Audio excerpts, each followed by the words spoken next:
Wake up, especially you Irishmen. Happy St. Patty's Day. Happy Monday. It is March the 17th, 9:09 a.m. on the West Coast, 9 minutes after noon on the East Coast. Wake up. Yeah. Try that again. Wake up.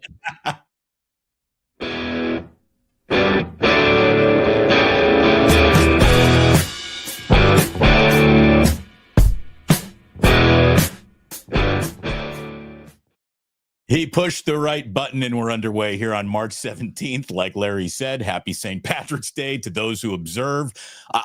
I got Kruger. I was at Trader Joe's over the weekend. They were selling a little 4-pack of the Guinness nitrous cans. I got a few. I'm going to have a Guinness today. I absolutely want a Guinness on St. Patrick's Day. Might have to head over to the Dubliner. I'm sure that they're going to have a line out the door today in West Portal. Always a good day. It was a fun day to be downtown in San Francisco back in the day, back when life was normal. Are you Irish? Parties break down. No, we're not Irish at all. No Irish ancestry to be found in the Bruces. However, I got to say, the in-laws came over at 9:00 yesterday with little leprechaun footprints and put them into a pot of gold that the boys found this morning. So we for a family that's not Irish, boy, we got the joy of the Irish certainly spread through the house this morning. It was very weird. We're not Irish, but we celebrated it hard. Are you Irish? No, but I eat Lucky Charms cereal. Now, my mother's maiden name was Macaulay, so we are absolutely partially Irish. And it's funny, as a little kid, I hated St. Patrick's Day because my mom used to make her Irish dinner. And I just think Irish fare is probably the worst ever. I mean, it was like red potatoes, dry as hell, corned beef, salty as all get out. Yeah. Boiled nonetheless, not grilled, boiled corned beef with red potatoes. And it's just the worst. But I did go to Lenardi's yesterday and picked out a big beef brisket, and my wife, as we speak, is browning the brisket, and then she's going to put it into the slow cooker. And because brisket, I always, I'm brought to you by Pig and a Pickle, the best barbecue in all of Northern California. One of the reasons I have such admiration for barbecue people is that they can somehow make brisket totally and amazingly awesome. And I've been cooking for years and I cannot cook brisket. I've tried to slow cook it. I never take enough time. I've tried to smoke it. I never take enough time. You have to have lots and lots and lots of time. Yeah, to do it right. The best brisket I ever cooked is one that I literally set it all up and I didn't mess with it. The amount of, if you're looking, you ain't cooking. So don't open the lid. Once you put it on, just let the grill do the work. Let the smoker do the work. Brisket is a tough nut to crack. It can either be really good at the end or totally disappointing. I've never been a big corned beef and cabbage guy. Like, I'm not here to crap on anybody's culinary traditions, but yeah, I agree with you. I was never a big fan of corned beef and cabbage. If you're going to give me a brisket, just give me a corned beef sandwich. I love a corned beef sandwich, but corned beef and cabbage, not so much. I'm glad you're doing brisket.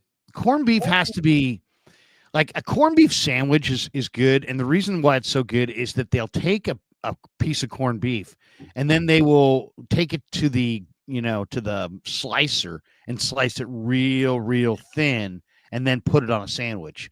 But it's not as good if you have a big old thick piece. You know what I mean? It's like it needs to be sliced real thin. Anyway, so we will be trying brisket tonight. We'll see if we can get it done. We bought a new slow cooker. She's gonna grill it and brown it on both ends, and then she's gonna put it in that slow cooker. And as you said, it's gonna go on high slow cooker all day. I'm hoping by maybe 7:00 it's tender and juicy and fantastic. May the luck of the Irish be with you and all of us here on this St. Patrick's Day. Now, I can see the chat has already said we've buried the lead, or at least they're accusing me of it, because we'll start with this. Hey, Damon, I can't believe they didn't get a second round for Mason. At Blood Moon. Hey, Damon owes Larry another steak dinner. No. We are still at one steak dinner. And luckily, I did not put another steak dinner, or yes, I would owe Larry two. Look, I was totally wrong about Mason. I'll be the first to admit it. I don't think, though, I was certainly wrong about the compensation or the intent of the second round tender for sure. But Larry, I don't like the trade. And I don't like the trade because I'm wrong. I don't like the trade for football reasons. I don't like it for the football team.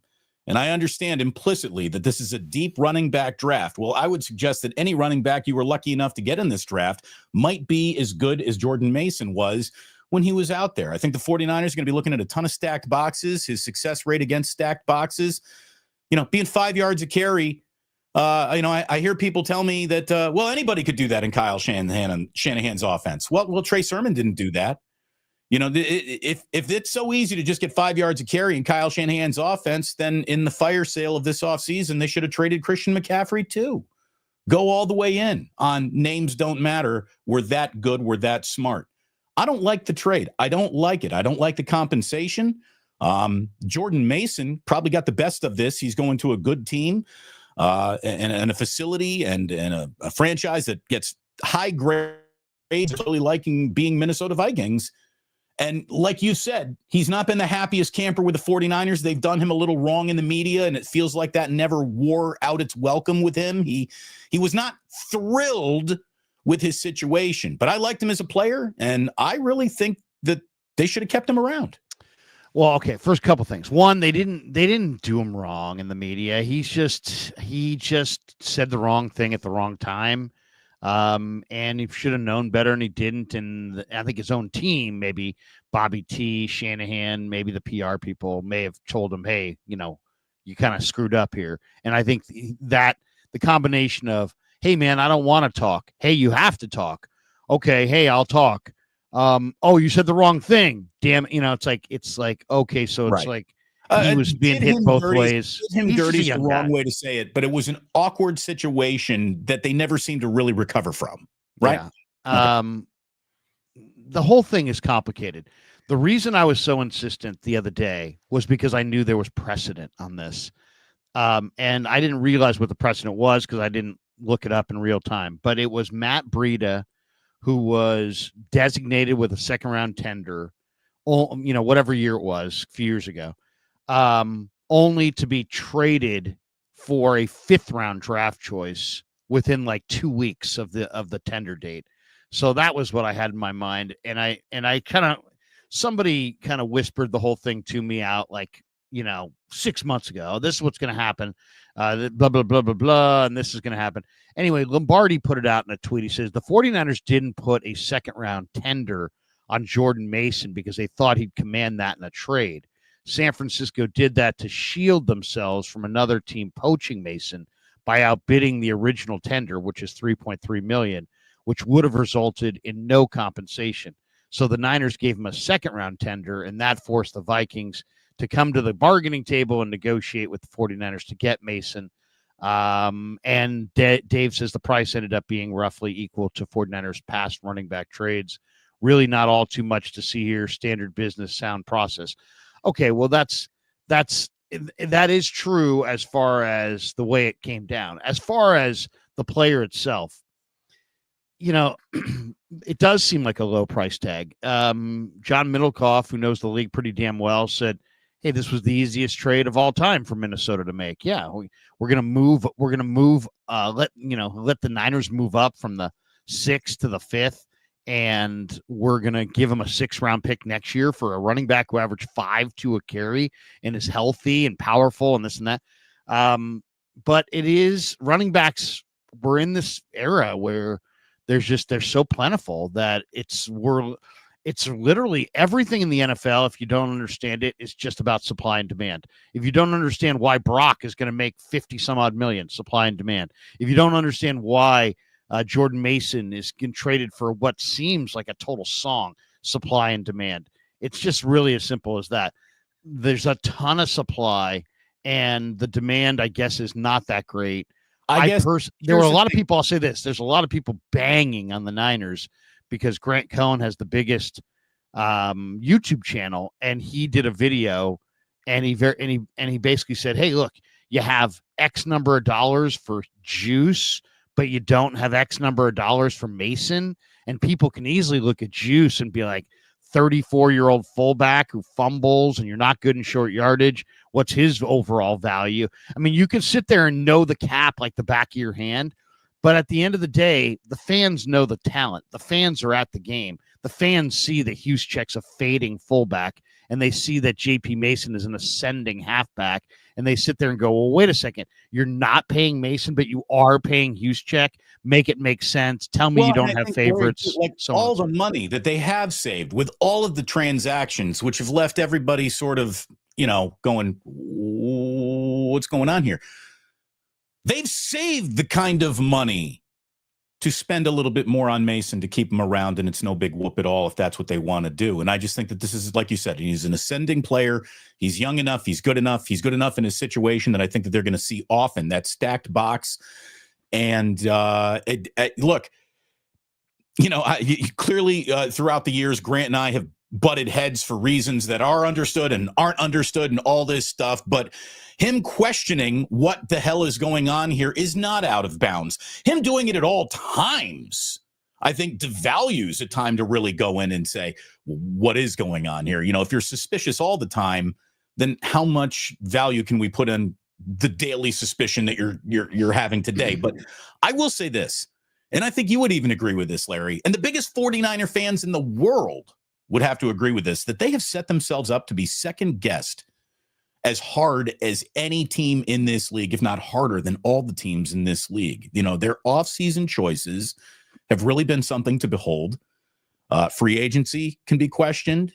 Brock's contract, no matter what it's settled on, will be questioned. It's no matter how that lands, it'll land well for some, badly for others. The messaging of this offseason, I just had Dieter on for the first time like ever on Thursday last week. I really enjoyed the show that I did with him. I know you do shows with Dieter often, Larry.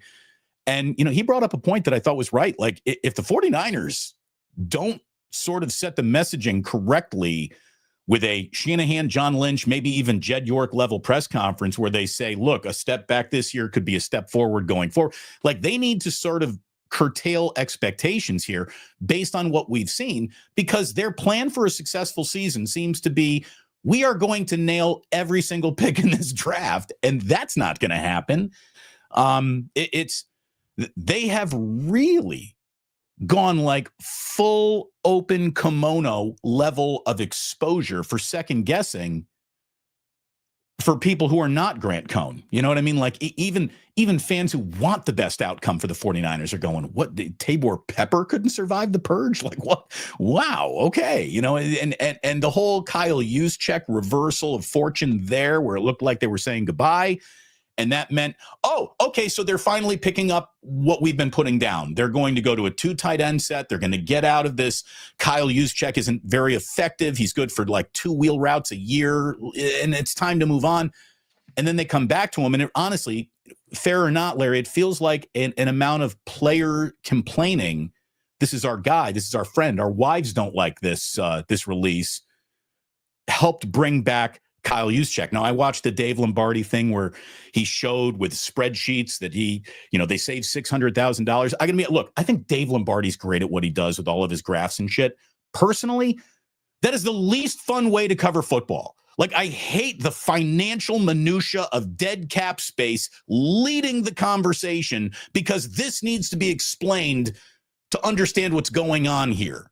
Like, I hate financial minutia. I really do. I do not like covering football through the prism of just, well, let's talk about money being saved and dead cap space and how you got to put it over here to save over there. And they're like, I'm not a fucking accountant, man. I don't care about Nobody that. Gives a shit about it. I mean, seriously, it all amounts to about nothing, really. I mean, that's the truth. You can, so, there's one thing to be pro team. There's another thing to just align yourself with anything the team does.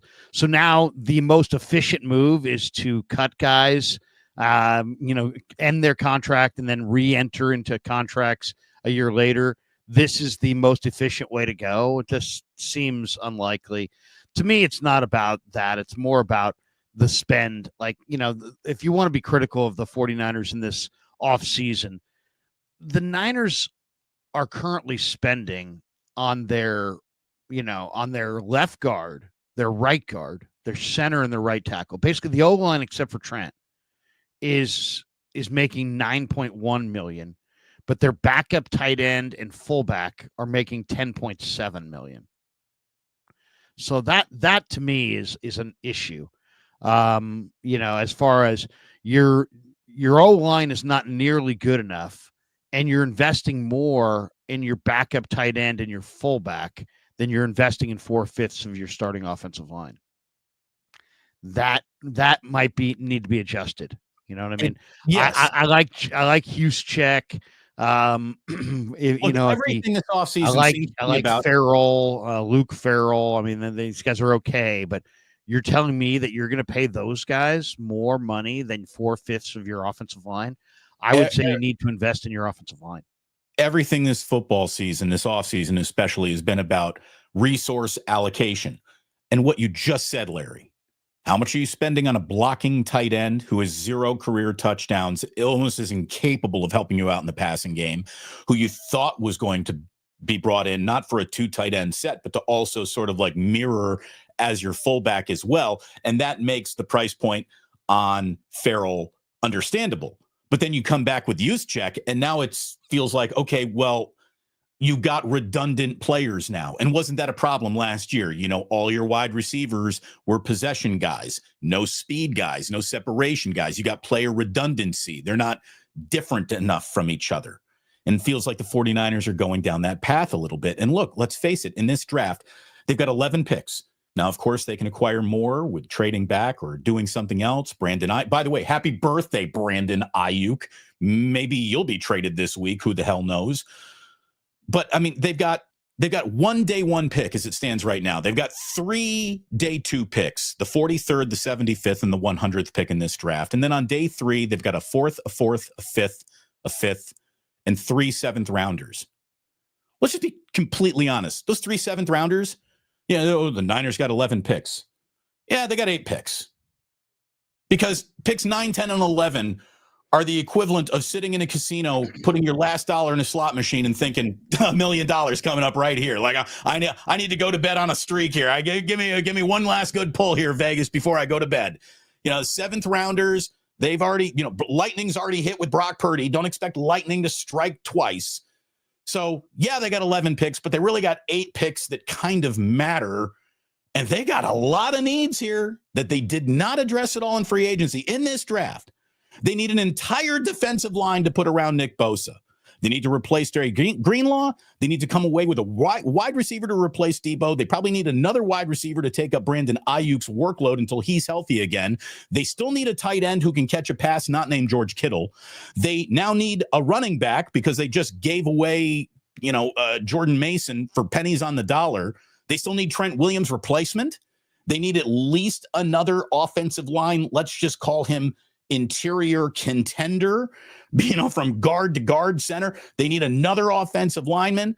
In spite of signing 2 safeties, they still might need another safety. They might need another corner.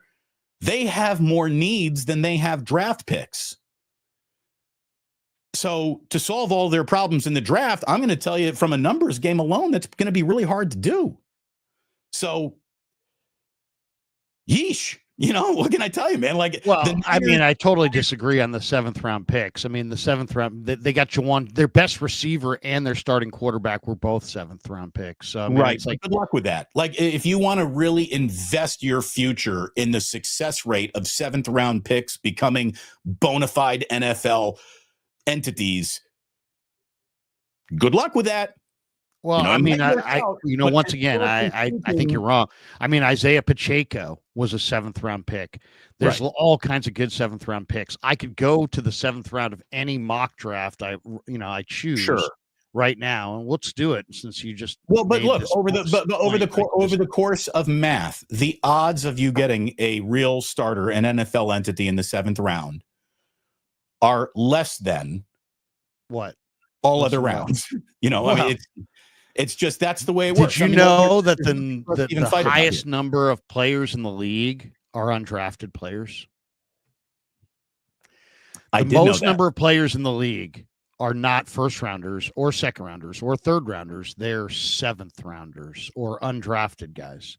Right. So, But the so it's failure really rate of guys who are selected in the 7th round so thoroughly outweighs the success rate that you have to be fighting odds to find success there. well. I'm just looking at the 7th round right now, and I'm seeing multiple players here that I think are good players. Raheem Sanders from South Carolina, major good running back. There's a lot of good running backs. Marcus Yarns from Delaware, round 7. A lot of good tight ends. Caden Priestcorn, Ole Miss tight end, 7th round. Riley Leonard, who I think is a very good quarterback, 7th round in this mock. Cody Simon, Ohio State linebacker, 7th round. Riley Mills, Notre Dame defensive lineman, really good player, 7th round. So there are players in the 7th round. All picks are valuable. Heck, RJ Oben, Simeon Barrow, these guys are all listed in the 7th round. And there's a bunch of guys who are going to be this year's draft and last year's draft are not like previous drafts because of the NIL, because of the COVID-19. It's the day 3 pick this year and next year is of far more value. It's still trying to thread a needle that historically is hard to thread. I mean, you can say that, but once again, it's like I don't agree. I mean, I think the 49ers are, and I don't think the 49ers agree either. I think the 49ers are on the verge of trading Brandon Aiyuk for multiple day 3 picks. So I don't think they would have done that if they didn't feel there was value in day 3. They do have a lot of needs. Value, but we're talking about historical odds diminishing. And I don't care. You're talking to a fan base whose quarterback was undrafted. So, it's like, once again, I mean, and I just stated the most number of players in the league are undrafted players. So it's actually far more likely that undrafted players are going to make the team than people think. And the league could probably up the draft from 7 rounds back to 12 rounds, and they would be good players between the 7th and the 12th round. So you can find good players anywhere, but the bottom line is it's all on the draft.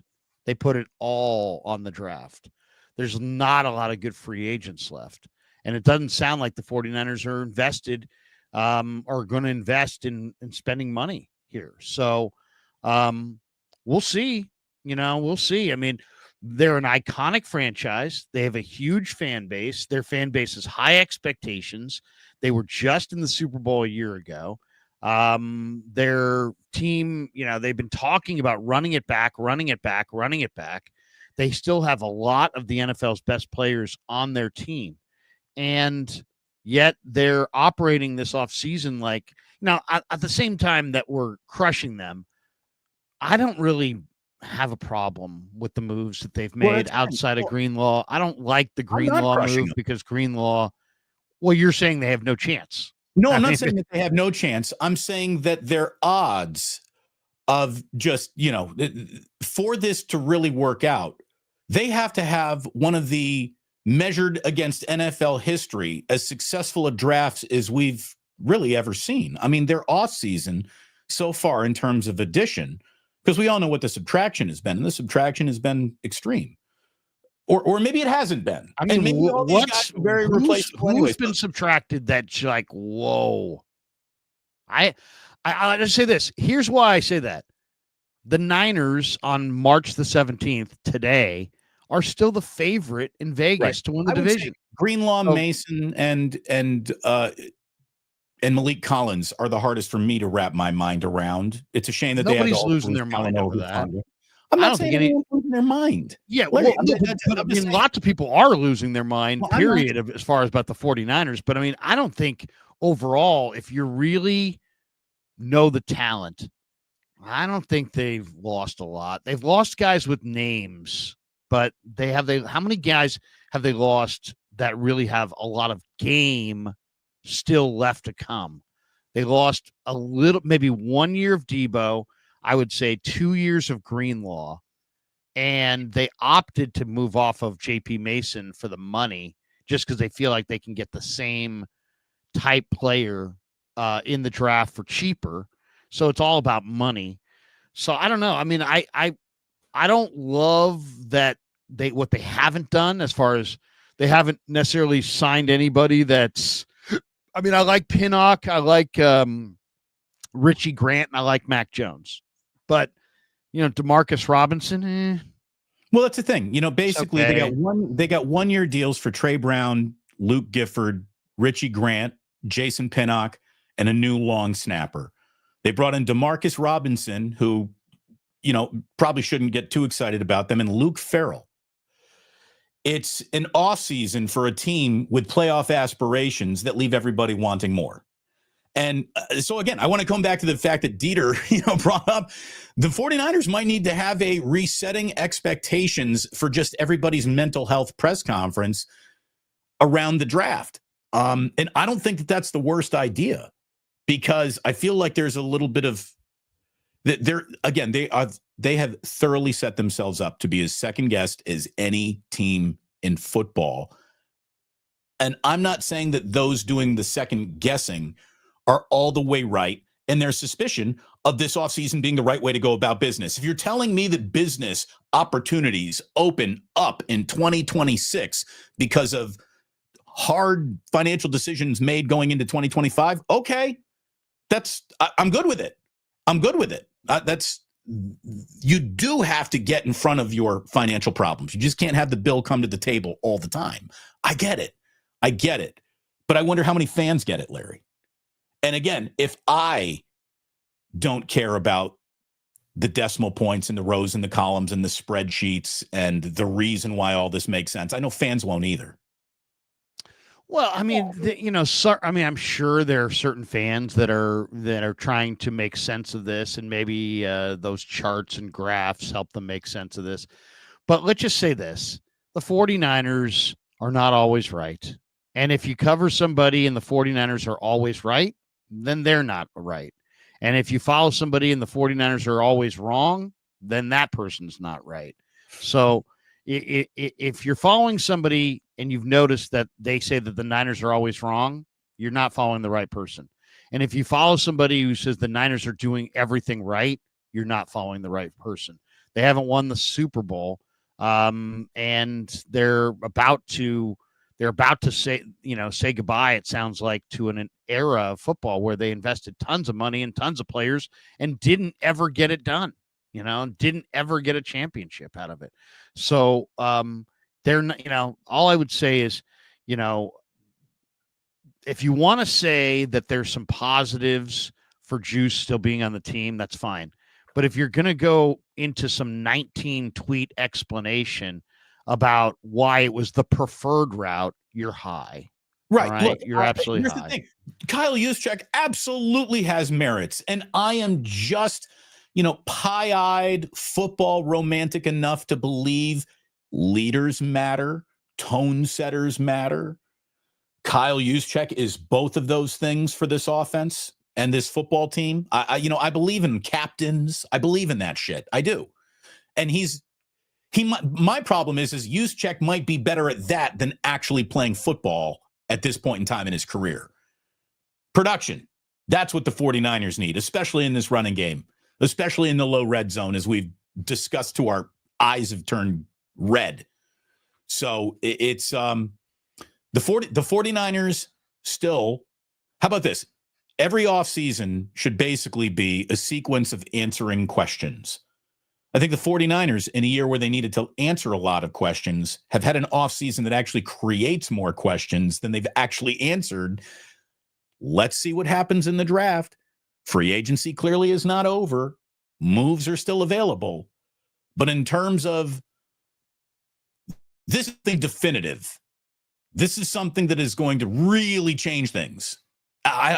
We have not seen it, and it feels like a year where a lot of changes is needed. So it's good luck with that. Like and subscribe, our good friends. Like and subscribe all the way around. If there's one thing that Larry and I certainly do is question each other, the team, what the hell's going on? I think there's good balance on this show. That's why I think there's value in Wake Up, and I hope everyone in the chat agrees as well. As far as Juszczyk, it's like I don't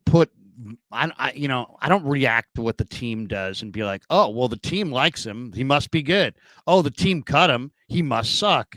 No. The team makes their own decisions. Some are right, some are wrong. They're not always right. As far as Juszczyk, to me, either if you're trying to tell me that Juszczyk is great and that he's still a good 49er, that's fine. But then you have to tell me that Brendel isn't a good 49er because you're not going to convince me that McCaffrey's not a good 49er. The Niners' backs have not been their problem on the goal line. The Niners' blocking has been their problem on the goal line, and they haven't been able to block. So Juszczyk's your fullback. You want to say it's not his fault? Fine. But then it's Brendel's fault. It can't be nobody's fault. Okay. You can't run the ball inside the 5. Okay. You can't. Shanahan stopped trying to run the ball inside the 5. So somebody is to blame. All right. It's not all, bouquets and flowers and happiness.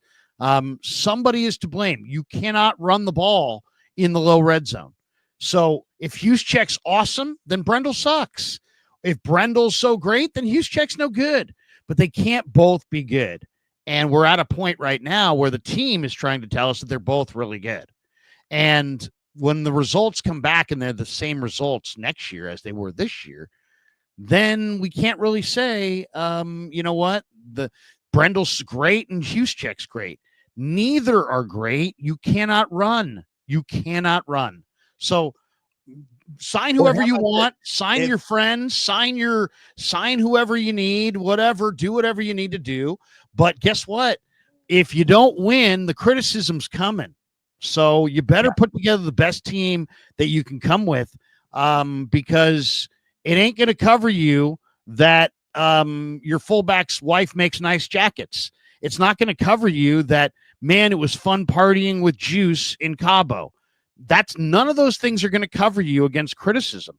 So if you couldn't run it this year and you just told us that the fullback is not the issue, that's fine. Then the center has to be the issue. Well, and if the center's not the issue, now we got problems. They're a year removed from saying, look at how well it all worked, though. Look at how good Brendel and Juszczyk were with Christian McCaffrey winning Offensive Player of the Year. So everybody's don't live in the past, man. The fat past comes and goes in the NFL, man. Everybody's got their little mountain of evidence to point at and say, we think we're right about this. We think we're right about that. And really what I think we need to acknowledge is how absolutely incredible Christian McCaffrey was that year. And if it's Christian McCaffrey was that good that year, and that's why this team was so awesome that year, you better hope Christian McCaffrey can be that good again. Because they're going to have less of a punch to throw around Christian McCaffrey from 2 years ago this year than they had 2 years ago. So, bilateral Achilles tendonitis be damned. He's going to have another monster freaking year for any of this to even approach 10, 11 wins in the regular season. So good luck, everybody. Again, they've really opened themselves up for a lot of second guessing. The second guessing has begun in earnest here already in this offseason. Like and subscribe, our good friends. Larry, have you seen a few of these extensions that have been handed out over the weekend? Enough to make your eyes water, right? What? The extensions. Did you see what the Bengals did? Chase, Jamar Chase, a 4-year, $161 million deal, 112 guaranteed. His 40.25 AAV now makes him the highest non-paid quarterback contract in football. So whoever wore that crown wore it for a week, and Jamar Chase blows him out of the water. And they've come back with T. Higgins on a deal that is going to keep him with the team for a while too. At some point, I think you got to say we got Joe Burrow and we got Jamar Chase, and two of these guys could be the best. Like T. Higgins, Joe, you're going to eventually wish that we spent this T. Higgins money on either another offensive lineman to protect you or a defensive lineman to get the defense off the field so you don't have to score 42 a night for us to win. I don't know about the T. Higgins deal, but Jamar Chase, yeah, give him everything he wants. That guy could be one of the best wide receivers in football history when he's done with his career. That's how he started it anyways. The T. Higgins deal, a little bit of a question mark. Jamar Chase. Well, there was talk they were going to tag and trade T. Higgins, but it sounds like they're going to keep him. I mean, this is trying to satisfy Joe Burrow. They're trying to keep Joe Burrow happy through the fact that they're not winning. They're changing out coaches. They're, historically they don't spend. But when you have Jamar Chase and T. Higgins and they're free agents, it's time to spend. You got big time guys. So good for the Bengals. It is. I mean, I've always liked the Bengals helmets. I'll just leave it there. The Texans, Derek Stingley Jr., their corner, gets a 3-year, $90 million extension that now makes him the highest paid corner in NFL history. He's got $89 million guaranteed. That just breaks the record that J.C. Horn set not even 7 days ago with his 4-year, $100 million extension with the Carolina Panthers. So, as we said, great player. He can shut you down. This guy goes up by the day, though, I guess is the whole point. Like, it is going to be less to get Brock Purdy signed today than it might be tomorrow. It is time for the 49ers to get into the huge pile of money that they've now identified that has been earmarked for Brock and get that done. Do it. Get it done. That's been your consistent message. Get it done. He's right.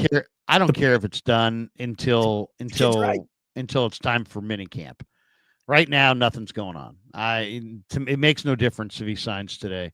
To me, just be there for minicamp. Be there for minicamp. Have it done by then. It needs to get done. Needs to get done by then if it's going to get done. But it may not get done. It may not get done. It may be one of those things. Here's the thing. Why? Because the 49ers, they can make him play for the next 3 years at $97 million.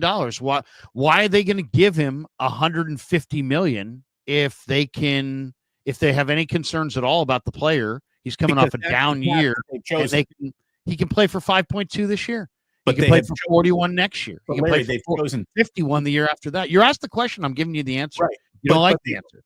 But no, I appreciate your answer, but I'm telling you, it doesn't quite answer the question because the Brock Purdy ship contractually, the choice to give him an extension, that ship has already sailed. With the offseason that they just had, with the free agents that they did not acquire, with all of the choices that have been made in the name of saving money, Brock now needs to be signed. To come back and say Brock's playing for 5 now, and we're going to franchise tag him after that, means what the fuck did you just do in free agency then? You could have had your quarterback in the final year of a rookie contract, but you're behaving in every way that indicates that is not going to be your financial reality. So if that is your financial reality, then you've just totally screwed up your offseason. Well, no, they were paying their quarterback $900,000. They're going to pay their quarterback millions. That's why they're resetting their books. That's why they're kissing off of so many of their players, because they have a lot more expensive quarterback that they're going to pay. Whether they pay him $97 million over the next 3 years, over the last 3 years he's made less than $3 million. Over the next 3 years he's going to make $97 million. You don't think there's an adjustment for the roster? That's a $94 million increase in the next 3 years than they spent in the last 3 years. And that's if they make him play it out on the fifth year 5.2, and then come back with a franchise tag and then tag him again. So I mean, he doesn't they have some leverage in this, and they're going to use their leverage. They're going to play hardball on this. I mean, it's as clear as day, and I think they're going to wind up trading Aiyuk, because I think they're motivated to get off that multi-million-dollar commitment that ownership has made to Aiyuk. So I think Larry, they're going to find some deal for Aiyuk Here it comes. And my guess is it's Cleveland for 3 6-round picks. Let Mac cook. Oh, God. Let Mac cook. Well, I mean, the bottom line is, you don't think they're playing hardball? They just went and got Mac Jones, a guy who can play quarterback at a decent level if Brock Purdy doesn't want to play with them. I mean, if I were Team Purdy, I would be looking at Mac Jones, and I wouldn't be very worried about that. And I would already say that the Team Purdy leverage has been the way that they've gone about doing business this offseason. Again, Brock paying for $5.5 million this year could have changed the makeup of this team dramatically. If they had Brock at a $5 million contract, they're not going to have Brock at $5 million. And going forward, obviously, the number goes up dramatically, no matter if they were to extend him or franchise him. Again, this is why you want to get, I think, the deal done quickly. So you know what your financial picture looks like over the next few years, and you can start making moves and behaving accordingly. But there are people that have questions about the player. So if you're in that camp, you should wait. But those people cannot be the 49ers. Well, it absolutely can be the 49ers. I mean, the 49ers are the ones who are not paying him theoretically. They're going to have to pay him in actuality. So, if there was somebody with the 49ers who were like, we really like Brock Purdy, but we're just not really sure based off of how last year went. Well, if you're really not sure, you have another year to pay this guy $5.2 million and decide from there what you want to do. You never know how these negotiations are going to go. I mean, we don't know how they're going to go. I mean, right now we're being told that there's, nothing necessarily that's made this contentious in any way, but just we don't know where it's going to go. I mean, is Brock's agent, going to say, hey, you know what? We want $65 million.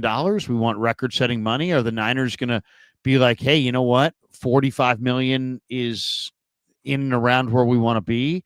Do they have an impasse? And then if they have an impasse, what happens in that situation? Who's going to solve their impasse? Sounds like their stated goal is to become kind of hardcore in these negotiations.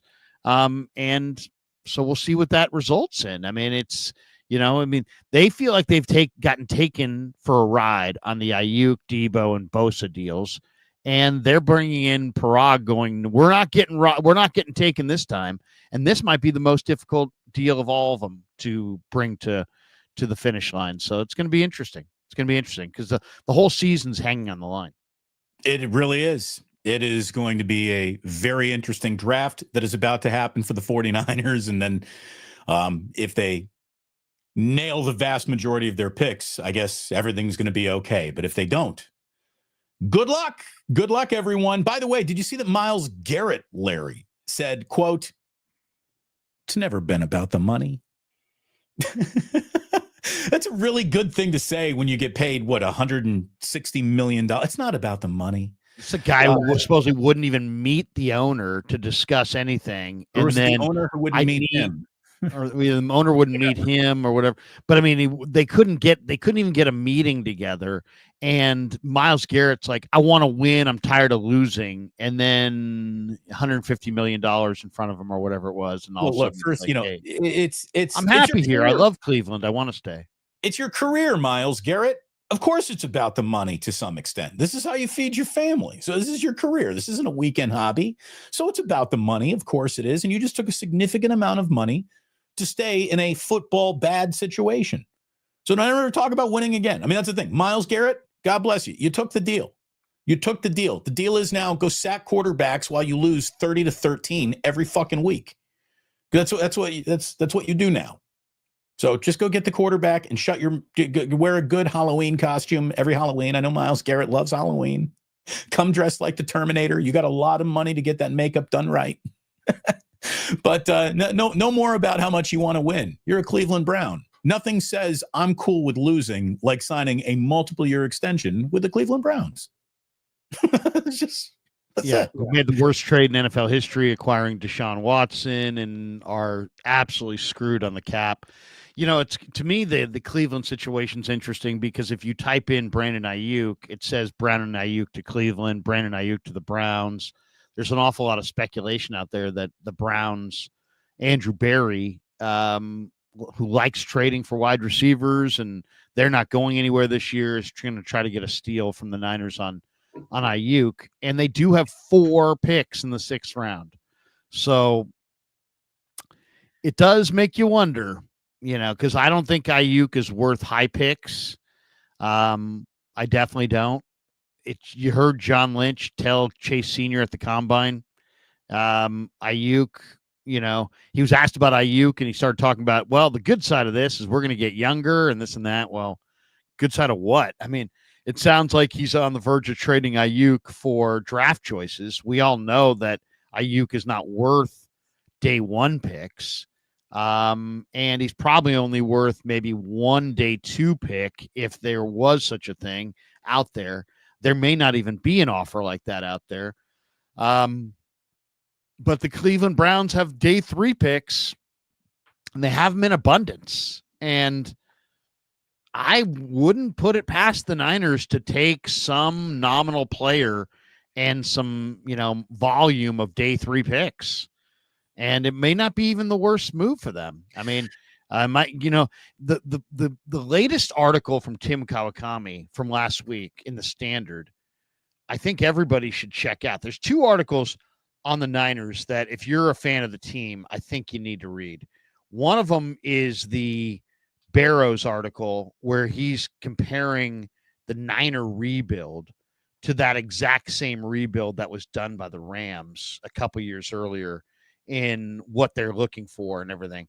The other one was the Kawakami piece where he's talking about, a bunch of different aspects of this thing when it comes to Aiyuk. One of them is that this is the quote from the piece. They could trade Aiyuk at any point. The 49ers are at least open to the idea of trading their star receiver, Brandon Aiyuk. And surprisingly, it would be financially feasible for them to do so. In fact, it could save the team $110 million. So according to Kawakami, the Niners built a potential escape hatch into their 4-year $120 offer to Aiyuk that they struck last August. And that now, if they trade him, the potential dead money hit of $18.4 million is just 7.2 more expensive than his existing cap hit. So he's got a bonus that's due April 1st for $22.9 million. And there's an awful lot of speculation that the 49ers want to and will be able to find a trade partner for Aiyuk before April 1st, which is basically 2 weeks from now. So if that is indeed the case, I think that the price tag is going to be low. Mm-hmm. So what are you looking for? You're looking for teams that have a need, the cap room, the desire to trade for Brandon Aiyuk, and a reservoir of what I would have to think would be day 3 picks that they could choose from. Bingo. And to the Browns, they need a receiver. Barry wanted him. They wanted him a year ago. They have the cap room. They can make it happen.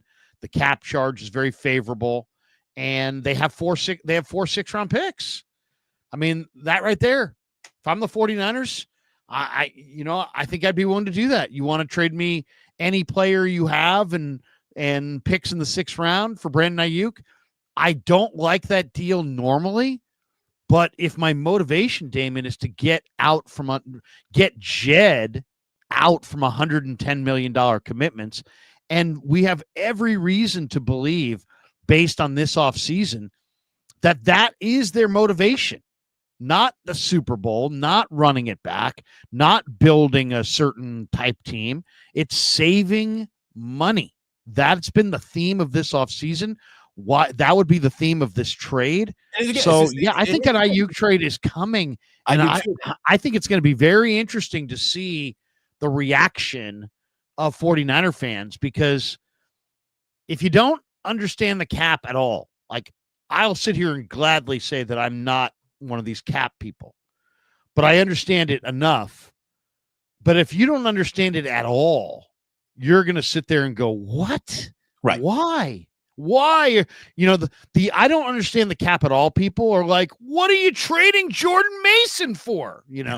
And those same people are going to be, why did you trade Aiyuk for 4 6-round picks and a backup defensive back? And I think something like that could be coming.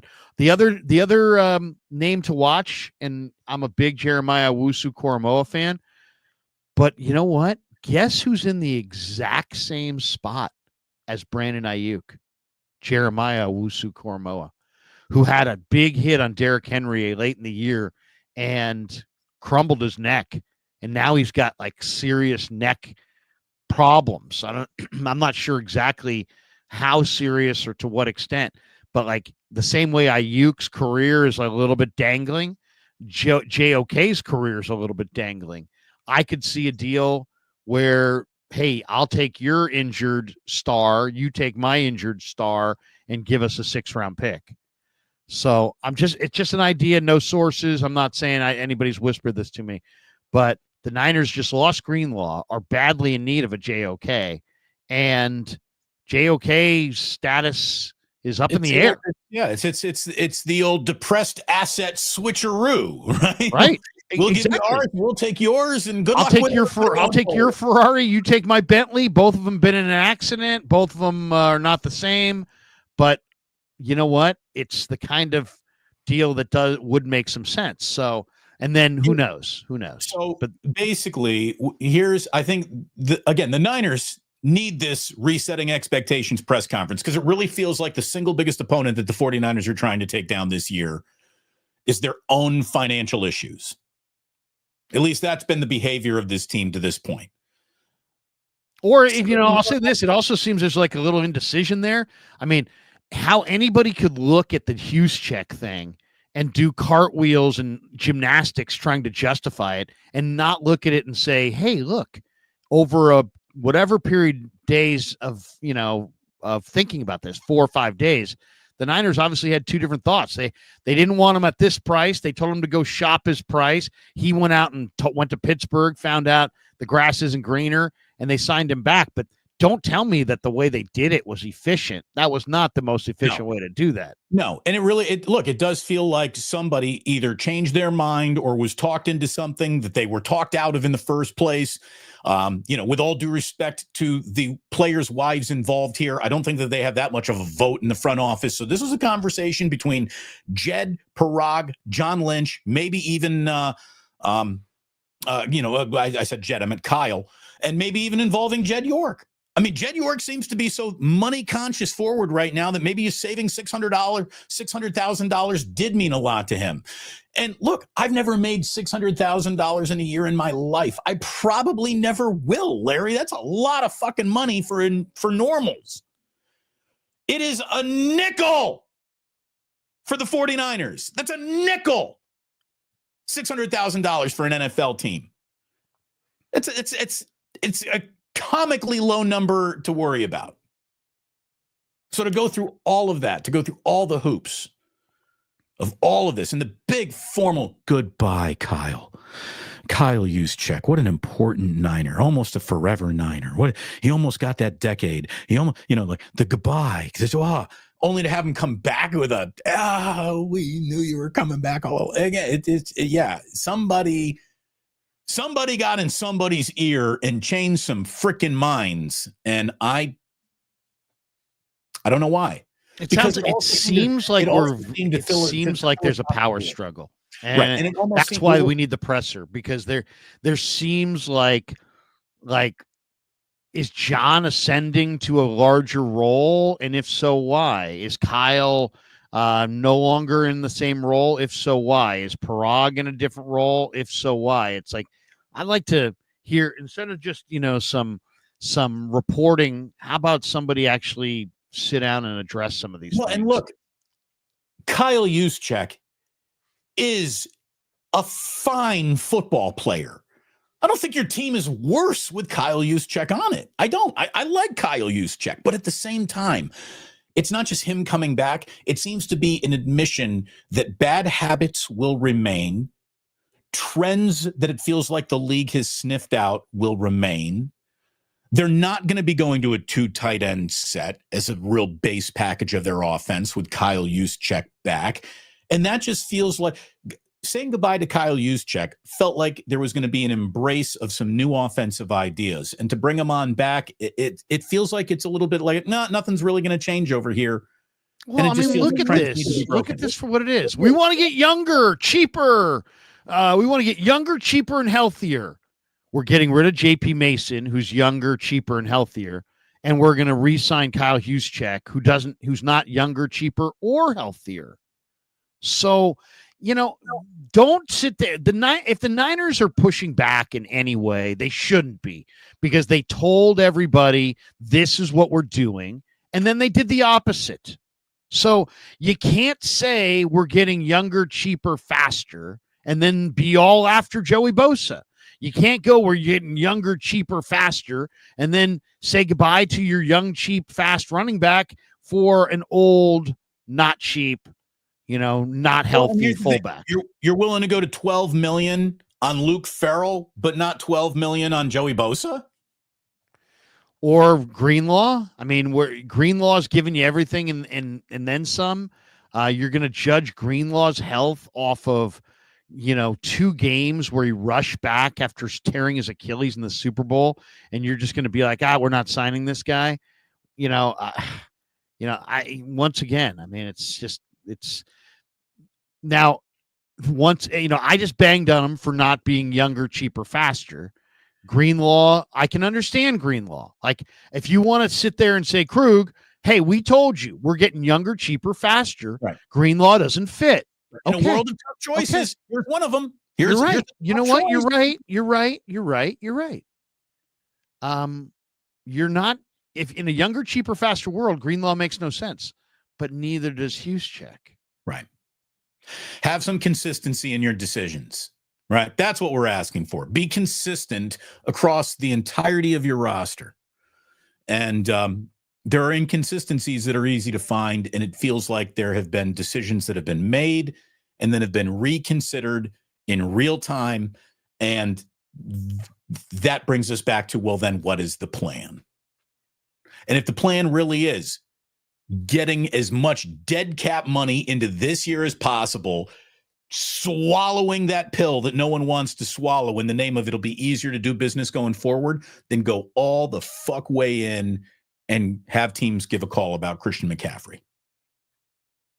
You're really doing it. They don't want Christian McCaffrey in their mind represents rebuilding. They aren't rebuilding.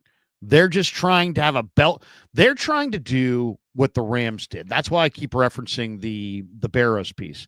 For those who didn't read the Barrows piece, basically it's just what the Rams did 2 years ago was they looked around and they said, man, we need to rebuild. We got a bunch of dead cap. Well, this was hold on. This is the Rams after the fuck those picks era, right? This is how they got out of after the Super Bowl. I mean, They won the Super Bowl. Okay, so they won the Super Bowl, and then they were still looking around, going, they basically they did what the Niners are doing. They shedded salaries. They dumped some 30-something-year-old players. They free up cash for future seasons, and that's what the Rams did. So the Rams went 2-1 the Super Bowl in 2021, and then they tried to run it back in 2022. They bulked up. They brought in Bobby Wagner. They brought in Allen Robinson, and it didn't work. Like last year's Niners, the 2022 Rams, they ran out of gas. They didn't sniff the Super Bowl. They went 5-12. They lost 9 of their final 11 games. So when the next offseason began, they were no longer in the run it back mode, and they made Les Snead said we're too good to rebuild, so we're going to remodel. So they went and they said we're going to remodel our roster. And this is the quote from Snead at the time. He said, to me, in a rebuild, you would just bulldoze the house down and rebuild from the ground up. But again, when you have someone like Matthew Stafford and players like Aaron Donald and Cooper Kupp, those are weight-bearing walls that we still have, and we're going to rely on those players. So the Ram front office went to work. They cut Wagner. They traded Allen Robinson for a 7th-round pick. Jalen Ramsey was traded to the Dolphins for a backup tight end and a third-round pick. Leonard Floyd was released. And the Niners basically did the same thing, this week. They cut a bunch of guys. So the Rams sat out the first wave of free agency in 2023, just like the Niners pretty much did this year. And then they made smaller additions through the spring and summer, kind of like a Demarcus Robinson. The Rams traded for Kevin Dotson, who's started 33 games for them since that trade. And then by the time training camp began that summer, the Rams had 44 players on the 90-man roster who were either new players or rookies, and that included 26 undrafted players. And the purge was particularly acute on defense. Of the 11 defenders who had started week 1 of 2022, only 3 were on the field for week 1 the following year. So they basically tried to lean on Donald and Stafford and Kupp and play as well as they could while they revamped the defense. And that sounds like what the Niners are doing here. They said goodbye to Debo, but they're going to try to lean on Kittle and Purdy and CMC and guys like Juszczyk. And then the big turnover is on defense. So Floyd, Malik Collins, Hargrave, Greenlaw, key members of the Mooney Ward, Hufanga, they're going to try to turn over their defense, and we'll find out if they can do it. I mean, it is what the Rams did, but the Rams also got Byron Young, Jared Verse, Jared Fisk. They hit in the draft. So, yeah, will this plan work? It's a fine plan as long as you hit in the draft. And when I say that, you're not going to hit on every pick, but let's just say you got 11 right now. Let's say you could trade back a couple times or move a couple players. Let's say you could wind up with 15 picks.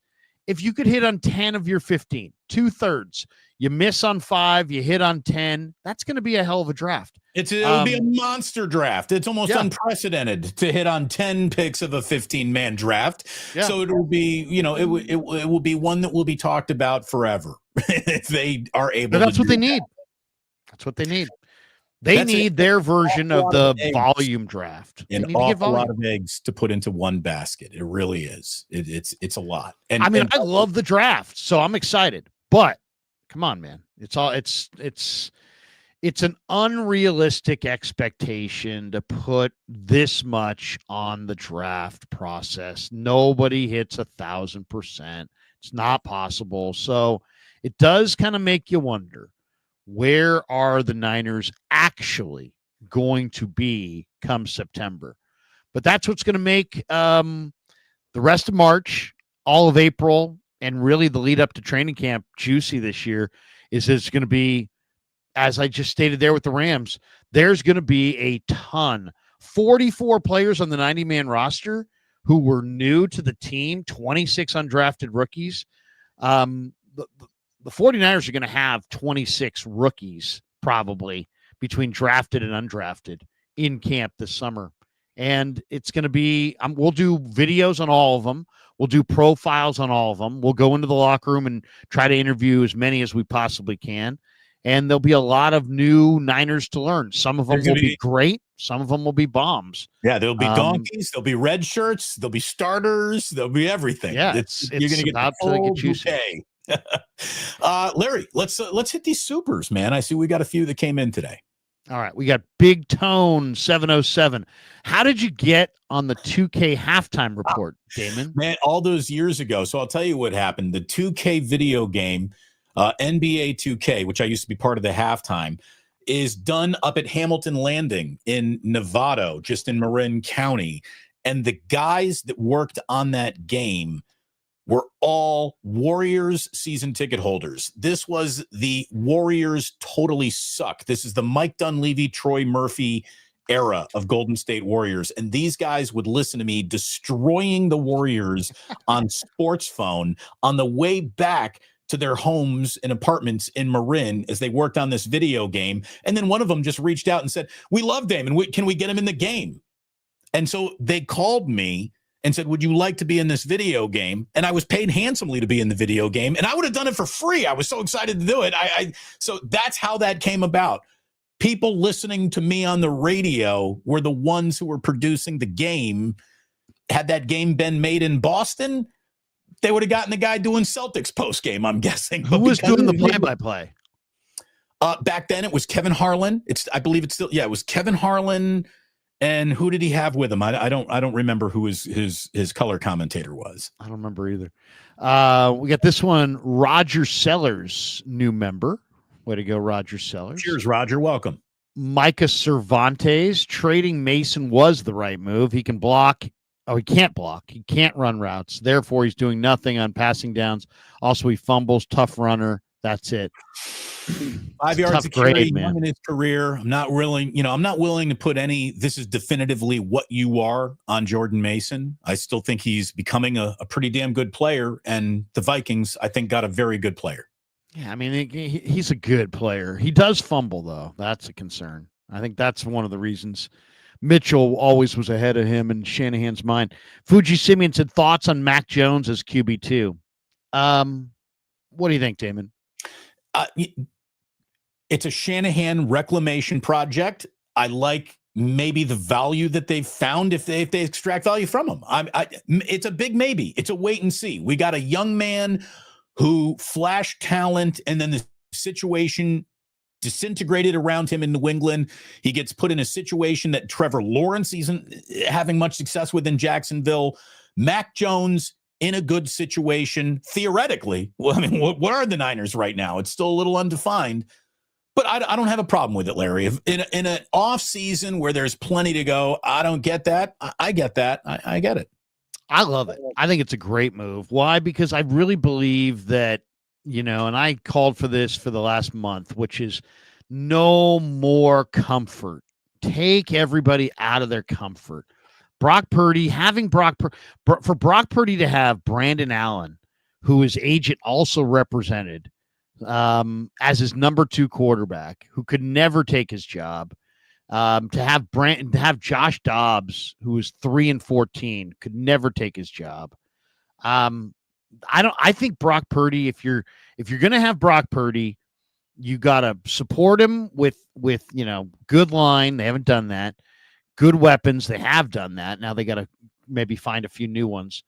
But you have to challenge this guy. His greatest trait as a player is his competitiveness. So stop taking his competitiveness away from him by having him have no competition.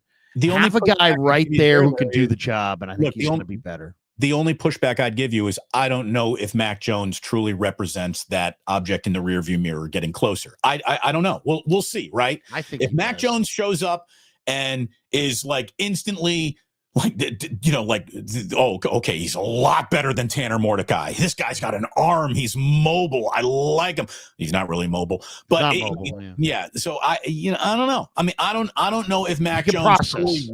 We'll find out. Right. It is still a huge to be determined, but I like it theoretically. Well, Brock is not going to look at him as like, hey, he's my buddy. He's going to look at him like he's here to take my job. Sure. And that's good because we're all better when somebody's sitting right behind us who can take our job. We may not like it, but we're better. Kent says, what would you say is the right order of priority for the draft? Edge, offensive tackle, wide receiver.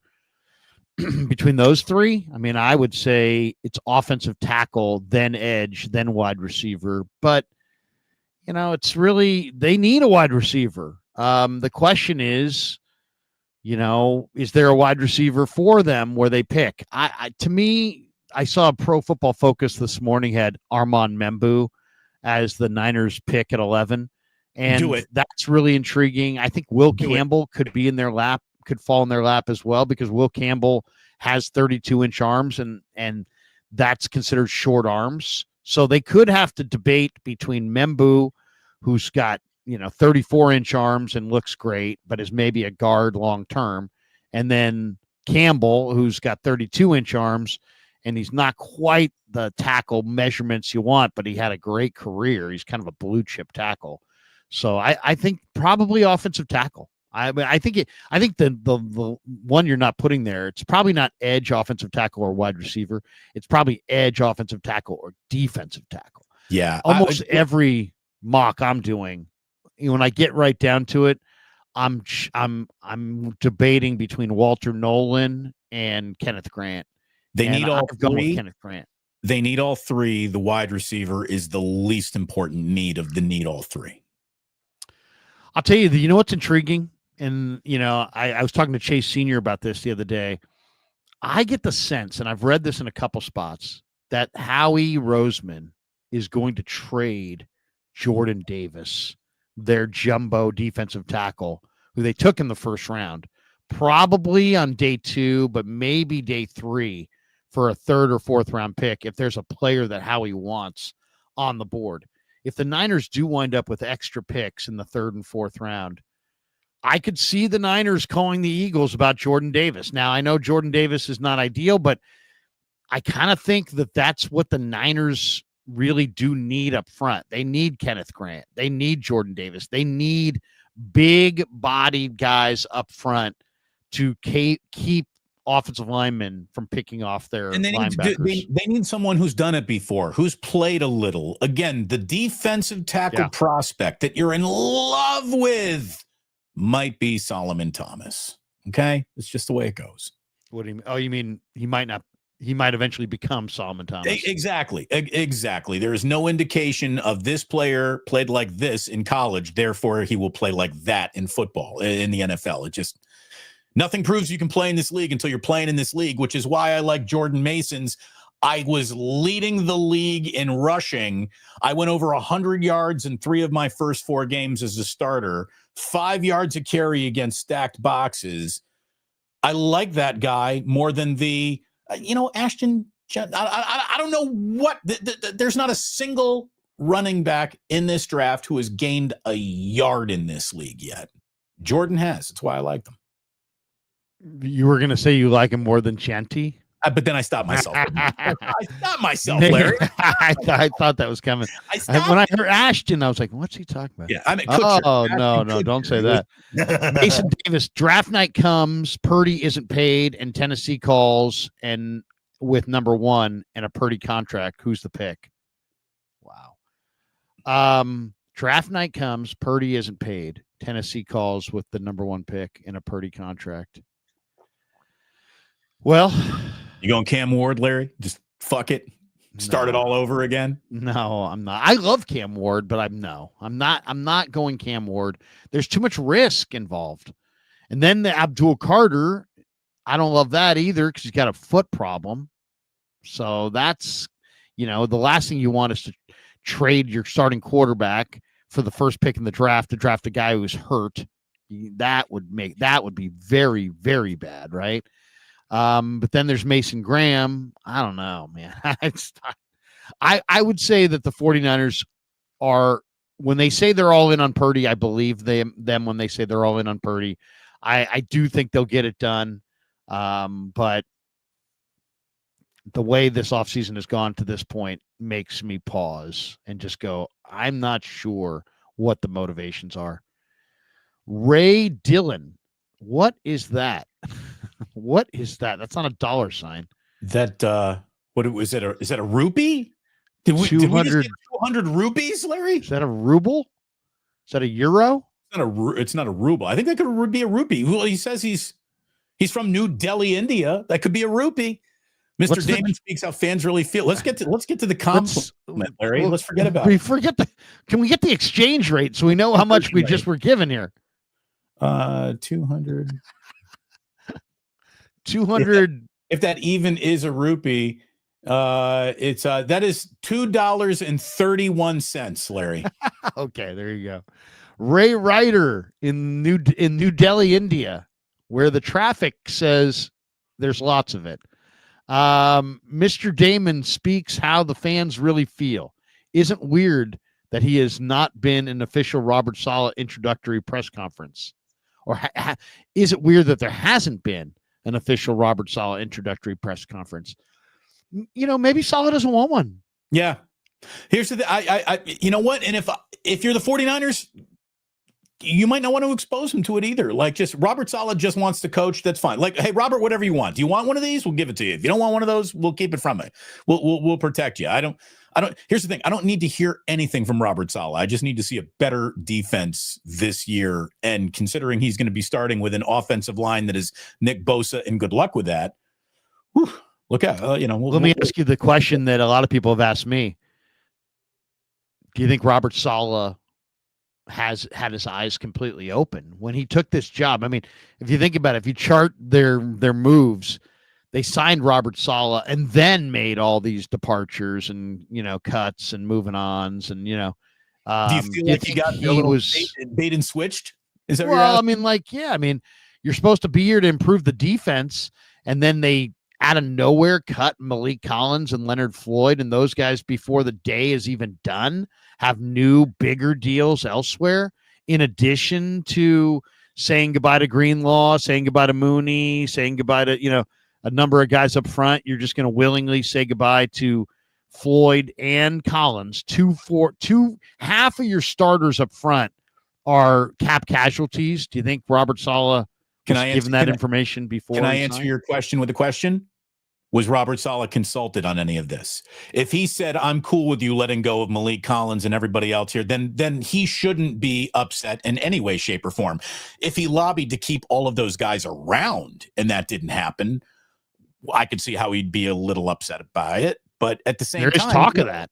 There is talk that he was like adamant, like Dre Greenlaw must be re-signed no matter what. Remember those reports?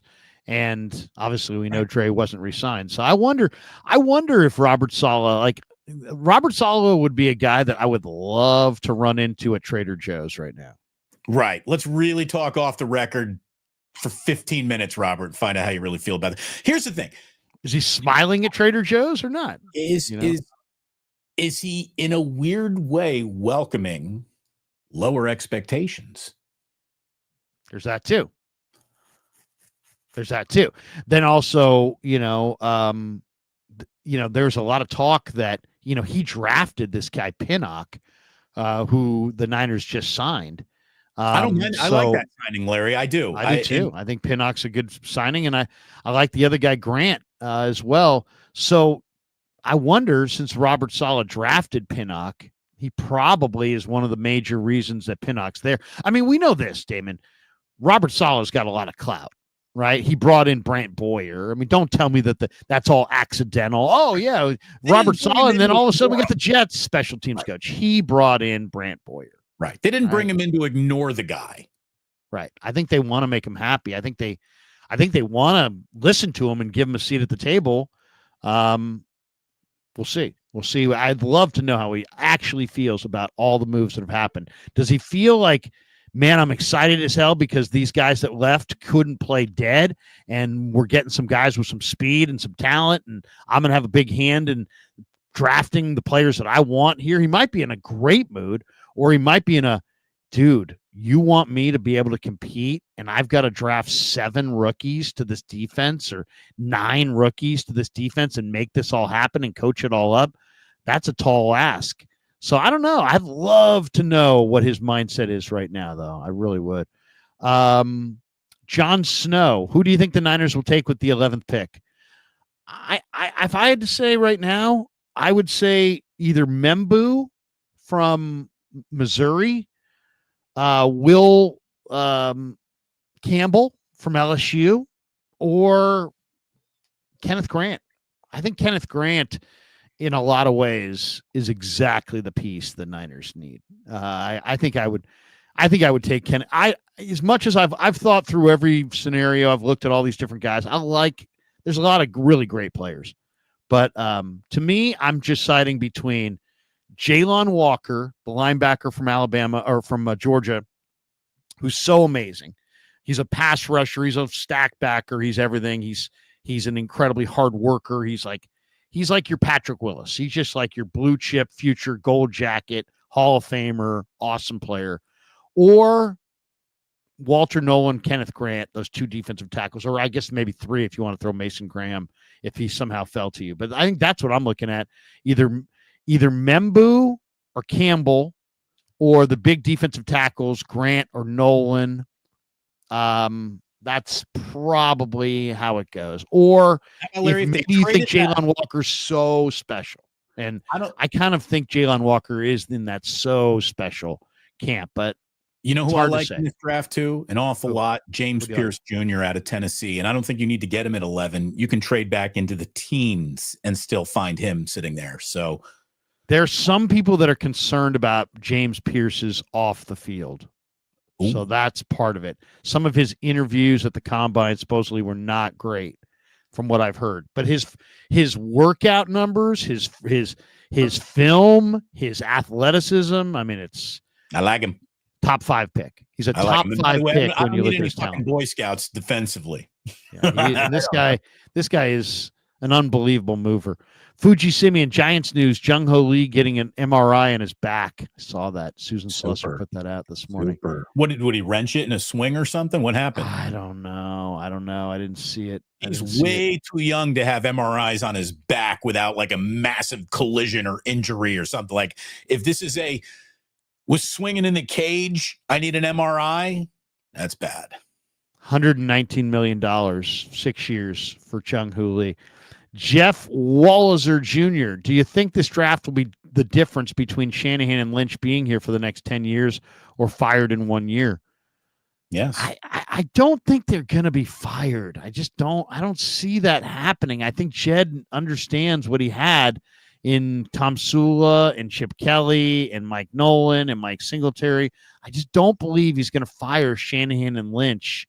But yes, if they have a disaster draft, they're probably going to have a disaster year, and they will probably be dumped in that situation. But I don't think they're going to have a disaster draft. I think they're going to have a really good draft, and I don't think they're going anywhere. I don't think it's 1 year. I don't think they have 1 year, regardless of results of this 1 year. I don't think they have 1 year left. But the answer to is Kyle Shanahan still this team's coach in 2028 will be the same answer to did they have a good draft in 2025? If the answer is yes, Kyle's still here in 2028. If the answer is no, I bet you he's not. This is, I think, a fork in the road moment for this regime.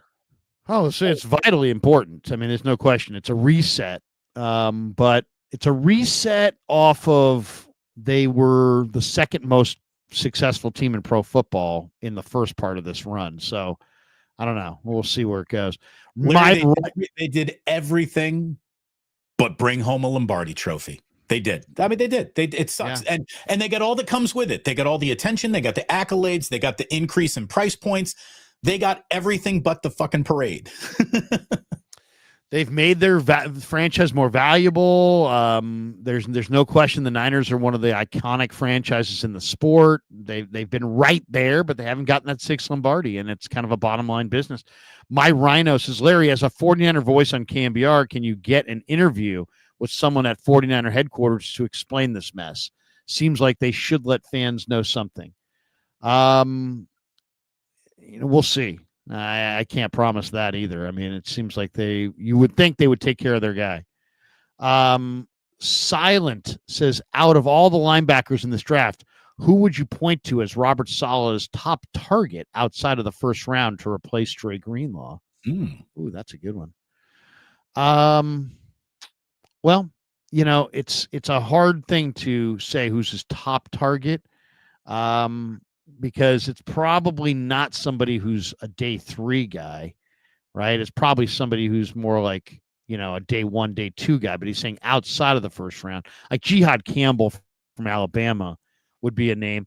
Demetrius Knight from South Carolina could be a second or third, probably more like a 3rd round replacement. And then on day 3, I'm going to give you a few names because I think there's some really great linebackers, and they're all in the same mode. They're all undersized guys who are not big but really are good. Eugene Asante from Auburn, Jeffrey Bassa from Oregon, Shamar James from Florida, Teddy Buchanan, who went to my high school at St. Ignatius but also went to Cal, Casey Osai from Louisiana, Chandler Martin from Memphis, Nick Martin from Oak State, David Benda from Texas. All these guys are small. Like, they're all undersized. Jack Kaiser from Notre Dame. As far as who's the guy that I would see as to me, I'm going to say Eugene Asante. Now he's 6 feet 222, where Greenlaw was, 6'2", closer to 240 pounds probably. So this guy's a little undersized. But yeah, Eugene Asante is that second level defender, which is, and because if you look at the linebackers, they're all small. The good ones, I think, are all kind of on the smaller side. That's why I kind of like Kenneth Grant in the first round. If you could go with a big name or big body up front to protect these guys in the second level, that's I think. I hope I'm not crushing the pronunciation of his last name, but Donovan Ezeraku, the kid out of Boston College. Again, they brought in a coach from Boston College, 6'2", outside linebacker, Boston College. Yeah, I mean he's got the size, and they're going to have a BC insider now in the war room in terms of a coach that they've hired. So this guy is special. I mean, Damon's highlighting a guy who's seriously special. Now he's once again 6'2", 250, a little smaller than the Niners typically like in their edge rushers. He said, no, if you ask me for a player that I liked who is not a first-round name, he's not in anybody's first round. Well, some people think he is going in the first round. He finished his career as one of the top pass rushers in Boston College history.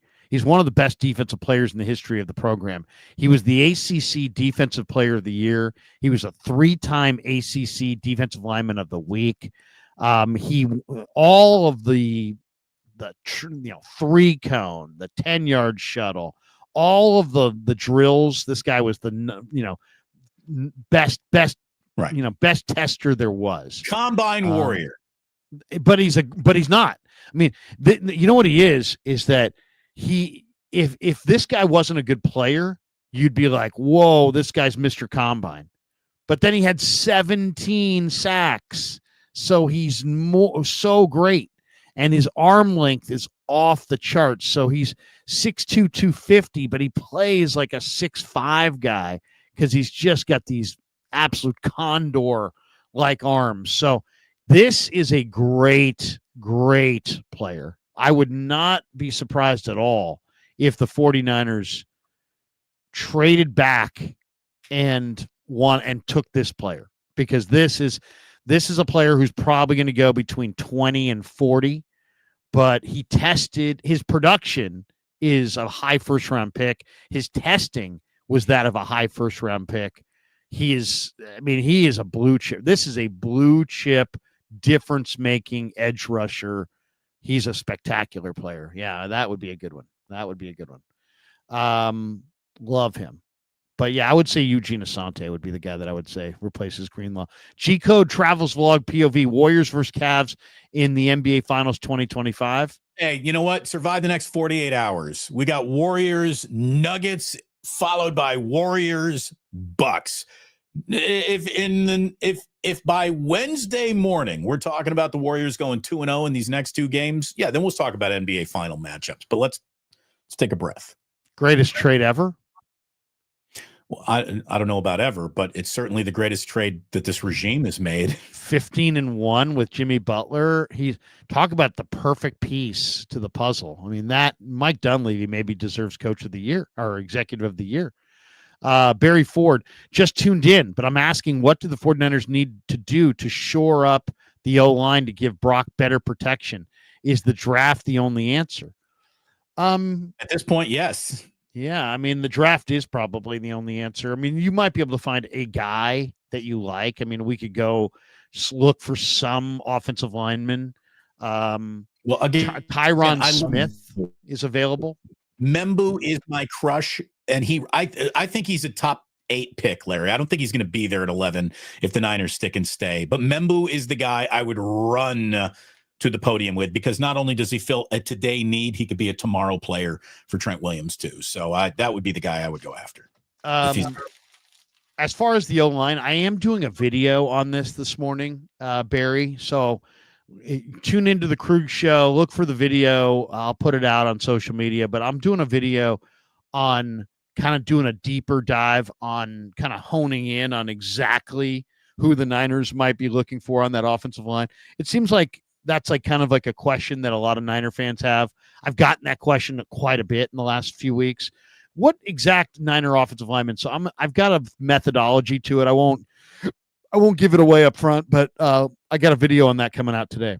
It's a proprietary information that Larry's not willing to share at this time. I will absolutely share it. But it is a question that I wanted answered too. Like, there's all these offensive linemen. Give me an idea of who the Niners may take out of those offensive linemen. Well, how do you do that? There's really only a couple of things you can do. You can either observe what traits they've liked in past offensive linemen, one, which we're going to do. And then you can also look at the list of who are the offensive linemen thus far they've already met with. And to me, if you cross compare, what they did last year with Purdy and what they liked and who they've met with, I think we're going to see some answers pop up there, kind of like Moneyball with Billy Bean and Paul DePodesta. So there you go. That's all. So I've got that video coming out later on today. So check that out. Should have it done within an hour or so. So hey, have a great St. Patrick's Day. Crack open a Guinness, go to a bar, tip your bartender well, grab a Guinness and a JMO on your lunch hour. You're officially allowed a shot and a beer on your lunch hour on St. Patrick's Day. Just go back with a nice little office buzz, Larry. I'm not saying go back to work drunk, but an office buzz. And today's the day to put it on. So enjoy. Who's the greatest Irish athlete of all time?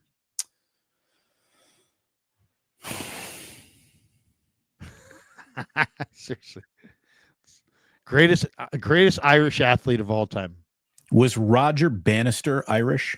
I don't think so. I don't think no, but that's the guy who broke the 4-minute mile. I think he was an Englishman. What about George Best? Was he an Irishman? Was he a soccer player? Wasn't he a broadcaster too? Wait, greatest Irish athlete of all time. Let me just Google that. John Lynch. Hall of Fame safety. Okay, so George Best comes up quickly here. Brian O'Driscoll of the Ireland rugby national team is a rugby player. Okay. Robbie Keane, apparently that's a soccer guy. Roy Keane, probably related. There you go. Are we going to go with Conor McGregor? Yes, Conor McGregor. Kelly Slater, who is surfer. But Kelly, look at it this way: if dominating your sport means anything, Kelly Slater dominated the sport of surfing more than Conor McGregor dominated the sport of ultimate fighting. Kelly, if you had to throw a dart as to who is the greatest measured in competition surfer of all time, it might be Kelly Slater. So, did you type in greatest Irish athlete? I did. By the way, came up? It's almost like the scene in Airplane where she's like, would you like something to read? And she's like, we have this little greatest Jewish athletes of all time. And it's like a little pamphlet. It's not even a book. It's like the greatest Irish athlete of all time. It doesn't come spitting out an incredible amount of information. It's not a big list. It's not an amazing. Roy Keane, Rory McIlroy. There we go. Rory McIlroy. Is Rory. John McEnroe, Owen Nolan, Conor McGregor, Kelly Slater, Kevin McHale. Derek Jeter. Derek Jeter? Derek Jeter's mother is Dorothy Connors. John Daly. Ben Hogan, Whitey Ford, John Elway, Michael Phelps, Tom Brady. Look, they got Muhammad Ali listed here. Muhammad Ali has Irish ancestry. Well, I don't care even if he does. Muhammad ain't claiming no Irishman. Brady is probably an Irish name, right? Brady? Yeah, well, he was on the list. Somebody said Larry Bird.